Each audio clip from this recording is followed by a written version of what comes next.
कई लोग ऐसे होते हैं जो मंदिर में जाकर बैठते हैं, माला पकड़कर भी बैठते हैं, भजन भी करने बैठते हैं, भगवान के मंदिर में जाकर जल भी चढ़ा लेते हैं, बेलपत्री भी चढ़ा लेते हैं, ओमकारेश्वर बाबा का दर्शन भी कर लेते हैं, माँ रेवा जी का हर कहीं जाकर एकादशी द्वादशी को स्नान भी कर लेते हैं।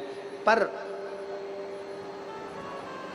शिव महापुराण की कथा कहती है ये सब एक अलग विषय। मंदिर में जाकर जल चढ़ाना, मंदिर में जाकर बेलपत्री चढ़ाना, मंदिर में जाकर फूल चढ़ाना, मंदिर में जाकर दीपक लगाना, मंदिर में जाकर अगरबत्ती लगाना, ओमकारेश्वर बाबा के मंदिर में जाकर पूजन पाठ करना, ये एक अलग विषय है। पर शिव महापुराण की कथा दूसरा विषय बतलाती है कि आप मंदिर तक तो गए हो, आप देवालय तक तो गए हो, आप शिवालय तक तो गए हो, आप भगवान शंकर को जल चढ़ाने तो गए हो, पर उतने जल चढ़ाने में तुम्हारा दिल, तुम्हारा मन, तुम्हारा विश्वास, तुम्हारी दृढ़ता महादेव से कितनी देर जुड़ पाई है, तुम्हारा दिल परमात्मा से कितनी देर जुड़ पाया है, तुम्हारा चित्त परमात्मा से कितनी देर जुड़ पाया है, मूल वो है।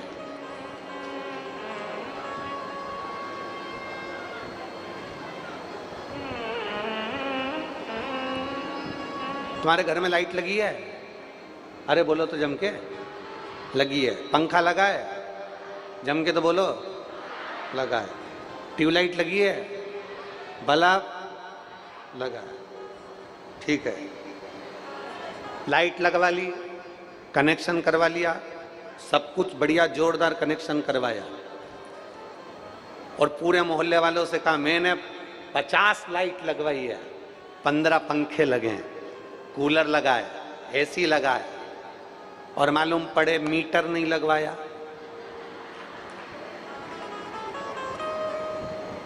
डीपी से कनेक्शन नहीं लेकर आए, कनेक्शन नहीं जुड़वाया, तो वो लाइट, वो पंखा, वो कूलर, वो एसी किसी काम का है? अभी जैसे उधर वाले कह रहे हैं कि हमारी एलईडी नहीं चल रही है, अब उसमें पानी भरा गया, चले तो कहीं खाक चले। अब एलईडी वाला कितना भी मेहनत कर ले परंतु उसमें पानी भरा है तो कैसे चलेगा? विचार करिए। तो यहां शास्त्र कह रहा है, यहां हमारा पुराण कह रहा है, यहां वर्णन कर रहा है, जरा ध्यान देना कि घर में बल्ब लगाए रखे हैं, घर में तुमने ट्यूबलाइट लगा रखी है, घर के अंदर तुमने कूलर लगा रखा है, घर के अंदर तुमने पंखे लगा रखे हैं, घर के अंदर तुमने बहुत कुछ व्यवस्था कर रखी है, लाइट का पूरा कनेक्शन लगा कर रखा है, घर के अंदर पूरी लाइट सब दूर लगा के रखी है, पर ईमानदारी से बोलो तुमने मीटर नहीं लगवाया, तुमने कनेक्शन नहीं लिया, और मीटर नहीं लगवाया, कनेक्शन नहीं लिया, डोरी नहीं खींच भाई, तो तुम्हारे यहाँ लाइट जलेगी? अरे बोलो तो जम के। नहीं जलेगी। पंखा चलेगा? नहीं, नीचे बैठती बैठती डंडे से हिलाती रहे, चल जाए।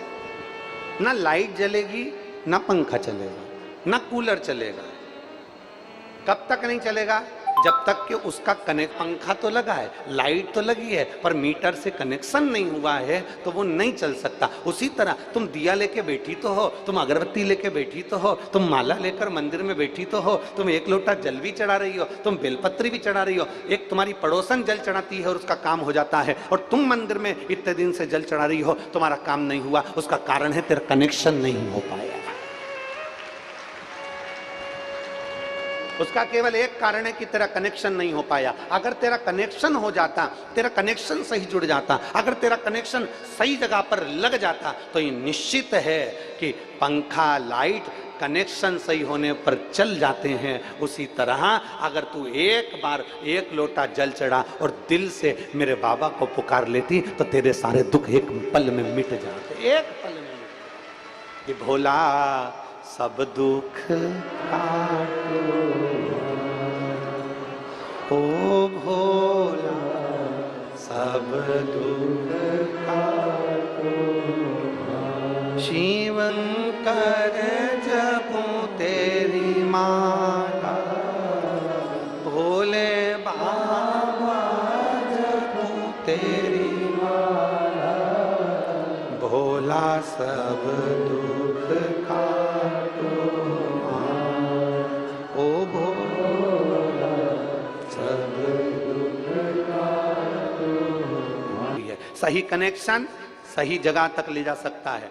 पशुपतिनाथ का व्रत करो मेरी जीजियों, मना नहीं। मेरे भाई पशुपतिनाथ का व्रत करें, मना नहीं। मेरी बेटी बेटा पशुपतिनाथ का व्रत करें, पर उस व्रत का नियम तुम्हारी जिंदगी में होना चाहिए कि हमें उस व्रत में दूसरे के घर का पानी नहीं पीना, हमें उस व्रत में दूसरे के घर का भोजन नहीं करना, हमें उस व्रत में अपना घर में बना हुआ, बाजार का नहीं, अपने घर में बना हुआ, भले इतना सा आटे का हलवा हो, चाहे पंजेरी हो, मीठा चावल हो, खीर हो, जो कुछ भी बनाऊंगी मैं अपने घर में मेरे बाबा के लिए बनाऊंगी। अपने घर का बना हुआ लेकर जाना है, भले इतना सा ले जा, उसके 3 हिस्से कर लो, पर अपने घर का लेकर जा।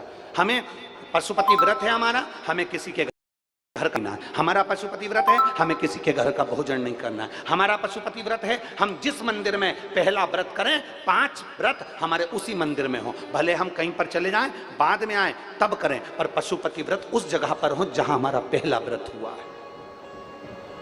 अब आज के जमाने में लोगों ने पशुपति व्रत भी ऐसा ढोंग और प्रपंच बता दिया कि पशुपतिनाथ का व्रत ऐसे करना, सुबह से उठकर कहीं पवित्र नदी में स्नान करने के लिए जाना, फिर वहां से आना, फिर ये करना, फिर वहां से आना, फिर ऐसा करना, फिर वहां से आना, वो करना ना।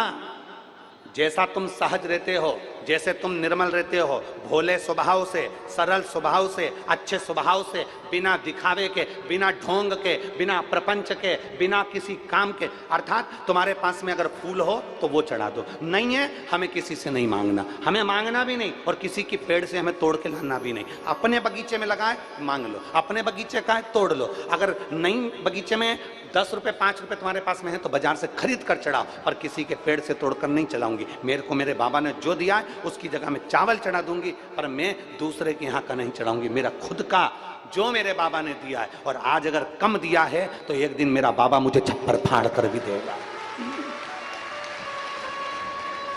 ढोंग प्रपंच में अपनी जिंदगी नहीं जीना, दिखावे में अपनी जिंदगी नहीं जीना, दिखावे से परे होकर अपने जीवन को जियो।